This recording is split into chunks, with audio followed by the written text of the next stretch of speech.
Hi, hello, welcome to my channel. என்னோடய video உங்களுக்கு பிடிச்சிருந்தால் லைக் பண்ணுங்கள், ஷேர் பண்ணுங்கள், சப்ஸ்கிரைப் பண்ணுங்கள். This video sponsored by mod shopping.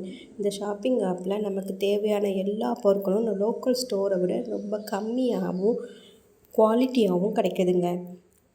நீங்களும் இதை பர்ச்சேஸ் பண்ணி வாங்கணுன்னா இந்த ஆப்போட லிங்க்கு நான் டெஸ்கிரிப்ஷனில் கொடுத்துருக்கேன்.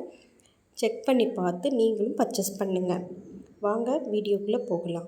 இன்றைக்கி நம்ம என்ன பார்க்க போகிறோன்னா கிச்சன் டிப்ஸ் பற்றி தான் இந்த வீடியோவில் பார்க்க போகிறோம். வெண்ணெயை உருக்கி நெய் காய்ச்சும் போது நுரை பொங்கி வரும். அந்த சமயத்தில் 1/4 ஸ்பூன் கல்லுப்பை போட்டால் நுரை அடங்கும். நெய்யின் சுவையும் மணமும் கூடும். அரைத்த இட்லி மாவில் ஒரு வரமிளகாயை போட்டு வைத்தால் அதிக அளவில் பொங்கி வழியாது. மாவு நீண்ட நாள் புளிக்காமல் இருக்கும். கேரட், பீன்ஸ், வெங்காயம் இதோடு பீட்ரூட் துருவலையும் சேர்த்து சமைத்தால் பார்ப்பதற்கு அழகாகவும் சாப்பிடுவதற்கு ருசியாகவும் இருக்கும். எண்ணெய் தெரியாமல் கீழே கொட்டிவிட்டால் அதன் மேலே கோலமாவு அல்லது கோதுமை மாவை தூவி ஒரு துணியை வைத்து துடைத்து எடுத்தால் தரையில் ஒளித்துளி பிசுபிசுப்பு கூட இருக்காது. ஹாட் பாக்ஸில் சாப்பாடு போட்டால் நீண்ட நேரம் சூடு தங்க மாட்டேங்குதா? ஹாட் பாக்ஸில் சுடுதண்ணீர் ஊற்றி மூடி 5 நிமிடம் அப்படியே விட்டுவிடுங்கள். பிறகு சுடுதண்ணீரை கீழே கொட்டிவிட்டு ஒரு துணியை கொண்டு ஹாட் பாக்ஸை துடைத்து எடுத்த பிறகு சாதம் கொட்டி வைத்தால் நீண்ட நேரம் சூடாக இருக்கும். பாத்திரத்தின் அடிப்பக்கத்தில் 2 சொட்டு சமையல் எண்ணெய் தடவி பிறகு ஃப்ரீசரில் ஸ்டோர் செய்தால் பாத்திரத்தின் அடிப்பக்கம் ஃப்ரீசரில் ஒட்டி பிடிக்காமல் இருக்கும். பாத்திரத்தில் ஃப்ரீசரிலிருந்து வெளியே எடுக்கும்போது சுலபமாகும். காலிஃப்ளவரை ஒரு கேரி பேக்கில் போட்டு கீழே விழாமல் சொட்டி கொள்ளுங்கள். காலிஃப்ளவரின் கீழ்ப்பக்கம் தண்டு பகுதியை தரையில் 2 அல்லது 3 முறை ஓங்கி அடித்தால் உள்ளே இருக்கும் பூக்கள் தனித்தனியாக உதிர்ந்து வெந்துவிடும்.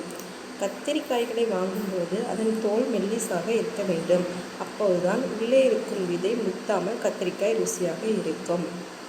வடைக்கு மாவு அரைக்கும் போது மாவு நீர்த்து விட்டால் அதில் அரிசி மாவோடு சேர்த்து 1 ஸ்பூன் நெய் ஊற்றி நன்றாக கலந்து வடை சுட்டு பாருங்கள். எண்ணெய் அதிகமாக குடிக்காது.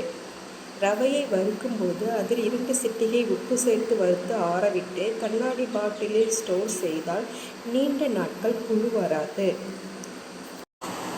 கறிவேப்பிலையை ஒரு அலுமினிய பாத்திரத்தில் போட்டு மூடி வைத்தால் காயாமல் இருக்கும்.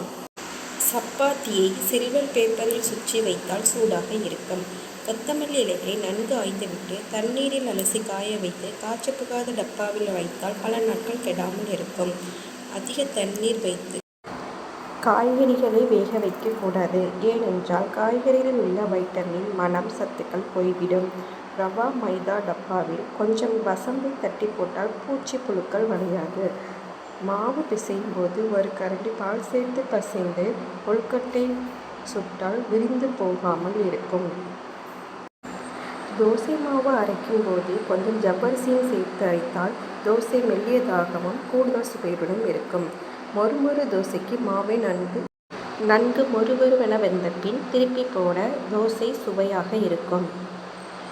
கருவேப்பிலை உருக்கி பின் மீதமுள்ள தண்டை வெயிலில் காய வைத்து பொடி சேர்த்து ரசத்தில் கடைசியாக சேர்த்து கொண்டால் ரசத்தின் மனம் கூடும்.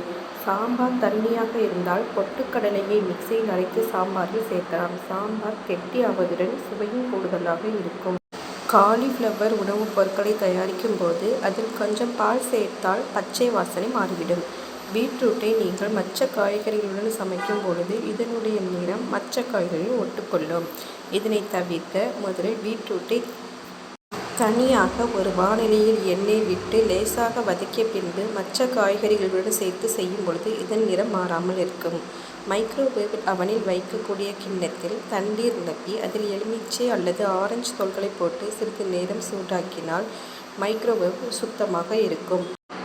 சமையலின் போது பாத்திரங்கள் அடிப்பிடித்தால் அதில் சோப்பு நீரை நிரப்பி சில நிமிடங்கள் கொதிக்க வைத்து பின் கழுவுங்கள். கரை இருந்த இடம் தெரியாமல் ஓடிவிடும். கண்ணாடி பாத்திரங்களை உப்பு வில்லிகளும் கலந்த கலவையை கொண்டு சுத்தம் செய்யலாம். உப்பு ஜாடியில் சிறிதளவு சோளமாவை போட்டு வைத்தால் உப்பு நீர்த்து போகாமல் இருக்கும். தேங்க்யூ ஃபார் வாட்சிங்.